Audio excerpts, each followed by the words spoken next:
ইতিমধ্যে লোকসভা নির্বাচনের ফলাফল ঘোষণা হয়েছে এবং জনতার যে রায় দিয়েছেন কংগ্রেস দল এবং দলের সভাপতি হিসাবে সেই জনতার রায়কে আমরা মাথা পেতে নিয়েছি।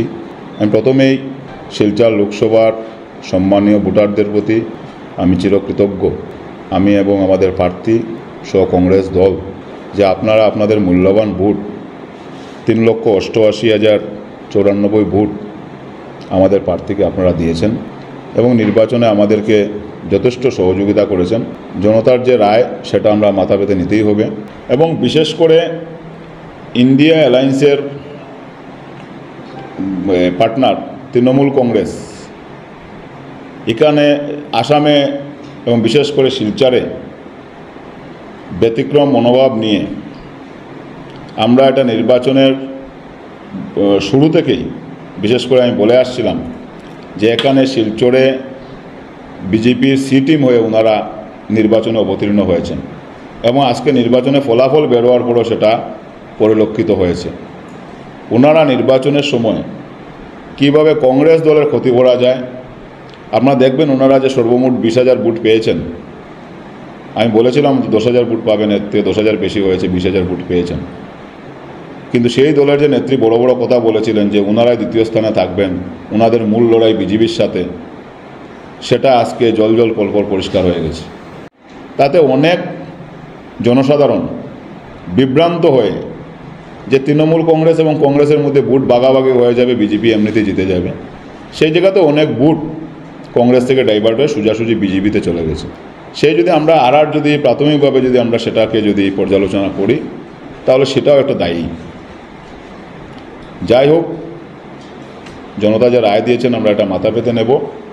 এবারে নির্বাচনটা বিশেষ করে ছিল গণতন্ত্র রক্ষার নির্বাচন, সংবিধান বাঁচানোর নির্বাচন এবং ভারতবর্ষের মানুষ এবার ঠিক সংবিধান বাঁচানোর জন্যই লড়াইয়ে সামিল হয়েছেন এবং আমাদের ইন্ডিয়া অ্যালায়েন্স এবার যথেষ্ট শক্তিশালীভাবে এবার লোকসভাতে ভালো ফলাফল করেছেন। ইন্ডিয়া অ্যালায়েন্সে 234টা সিট পেয়েছেন। মানুষ ইন্ডিয়া অ্যালায়েন্সের পক্ষে রায়দান করেছেন এবং কংগ্রেস দল একা 99টা আসনে জয়ী হয়েছেন। কিন্তু প্রথম আমাদের আরেকটা দুর্ভাগ্য ছিল যে আমাদের নির্বাচনটা দ্বিতীয় দফায় ছিল। ঠিক তৃতীয় দফা যাওয়ার পর ভারতবর্ষের রাজনীতি যদি আপনারা দেখেন, তৃতীয় দফা যাওয়ার পর আস্তে আস্তে মানুষের পরিবর্তন এসেছিল। বিরোধী পক্ষ যে জিনিসটা জনসাধারণের সামনে তুলে ধরেছিল সেটা মানুষ বুঝতেও ভারতবর্ষের জনগণ বুঝতেও 2টা দফা 3টা দফায় নির্বাচন প্রায় শেষ হয়ে গিয়েছিল। পরবর্তীতে যে 4 দফা নির্বাচন হয়েছে, 4, 5, 6, 7, সেই 4টা দফাতে বিরোধী পক্ষের খুব ভালো ফলাফল হয়েছে। আজকে আমরা সেই ধন্যবাদ জানানোর জন্য আজকে আমরা এই সাংবাদিক সম্মেলন ডেকেছিলাম এবং বিশেষ করে আমরা ইতিমধ্যে আমি প্রদেশ নেতৃত্বকেও এবং হাইকমান্ডকে আমি জানিয়েছি, কেন্দ্রীয় নেতৃত্বকেও, যে সেই ব্যাপারে পর্যালোচনা সভাও হবে এবং দল যে আদেশ দেবেন সেটা আমি জেলা সভাপতি হিসেবে মেনে নেব এবং এই হারার আমি দলের সেনাপতি হিসেবে সেই দায়ভারটা আমি আমার কাঁধে নিয়েই আমি আমার কেন্দ্রীয় নেতৃত্ব এবং প্রদেশ নেতৃত্বকে আমি জানিয়েছি এবং দল আমাকে যেটা দায়িত্ব দেবেন বা যে আদেশ দেবেন সেই আদেশ আমি মাথা পেতে নেব। কারণ আজকে যদি আমরা জয়ী হতাম সেটার নিশ্চয় সভাপতি হিসেবে আমার যেমন নিতাম। আজকে যেহেতু এখানে আমাদের পরাজয় হয়েছে সেই দায়টা আমার নিতেই হবে এবং সঙ্গে আমি প্রত্যেক কংগ্রেস কর্মীদেরকে, কাছাড় জেলার প্রত্যেক কংগ্রেস কর্মীদেরকে আমি ধন্যবাদ জানাই যে অনেক প্রতিকূল পরিস্থিতির মধ্যেও যেভাবে কংগ্রেস কর্মীরা বুথ থেকে শুরু করে জেলা স্তর অবধি প্রত্যেকটা শাখা সংগঠন যেভাবে দিনরাত্র অক্লান্ত পরিশ্রম করেছেন, আমি তাদের প্রতিও চিরকৃতজ্ঞ। কারণ এবারে নির্বাচনটা আমাদের অনেক প্রতিকূল পরিস্থিতির মধ্যে আমাদের নির্বাচনে লড়তে হয়েছিল। যেভাবে বাহুবল, সেইভাবে টাকার বল, অর্থবল, প্রত্যেকটার বিপক্ষে আমাদের লড়াই চালিয়ে যেতে হয়েছিল। আমরা কংগ্রেস কর্মীরা কিছুতেই ব্যঙ্গে পড়েননি। ওনারা যুদ্ধর মতো ওনারা কাজ করে গেছেন। অনেক জিনিস আমরা জনসাপেক্ষে তুলে ধরিনি। নির্বাচনের প্রাককালে আমাদের কংগ্রেস কর্মীদের উপর অনেককে প্রশাসনের পক্ষ থেকে 107 ধারার নোটিশ ধরিয়ে দেওয়া হয়েছিল, বিভিন্নভাবে ভয়ভীতি দেখানো হয়েছিল। কিন্তু সেই সব উপেক্ষা করে যেভাবে কংগ্রেস কর্মীরা নির্বাচনে ঝাঁপিয়ে পড়েছেন, আমি তাদের প্রতি চিরকৃতজ্ঞ, তাদেরকে আমি ধন্যবাদ জানাই। ভোট দেননি কাছাড় জেলার প্রত্যেক ভোটারদের প্রতি আমাদের দায়বদ্ধতা আছে। আমরা আগামী দিনে আমাদের দায়বদ্ধতা আমরা 100% আমাদের যিনি প্রার্থী সূর্যকান্ত সরকার মহাশয়, এদিন ফলাফল ঘোষণা হওয়ার পরে উনি বলেছেন যে আমি কাছাড় জেলার মানুষের প্রতি আমি দায়বদ্ধ, আমরা আগামী দিনে মানুষের পাশে থাকব।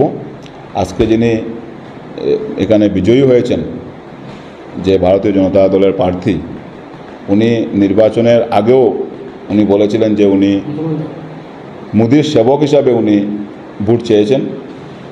যাই হোক, শিলচরবাসী একজন নরেন্দ্র মোদী সেবককে পাঠিয়েছেন। উনি বলেছেন, আগেই বলেছিলেন যে উনি শিলচরে কোনো সেবক বা এখানের জনগণের কোনো সেবক উনি উল্লেখ করেননি।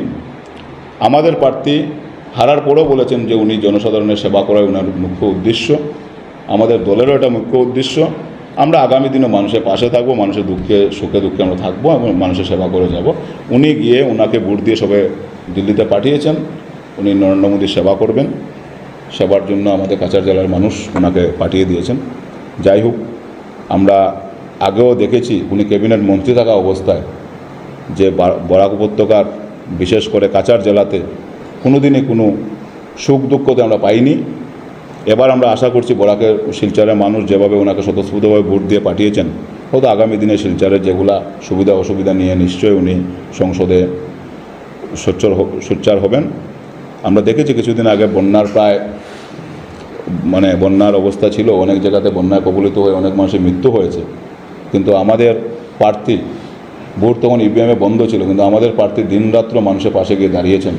উনি কলকাতায় ছিলেন, বন্যার খবর পেয়ে উনি সঙ্গে সঙ্গে ছুটে আসেন এবং প্রত্যেকটা অঞ্চলে উনি গিয়েছেন, মানুষের পাশে গিয়ে দাঁড়িয়েছেন। কিন্তু আমরা আজকে যেদিন সাংসদ হয়েছেন ওনাকে কিন্তু আমরা দেখিনি।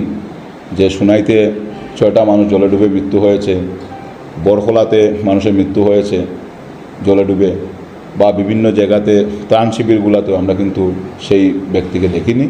যাই হোক, মানুষ যখন একটা ভরসা করেছেন, নিশ্চয়ই উনি এবার মানুষের ভরসা রাখবেন, সেটা আমরাও আশাবাদী।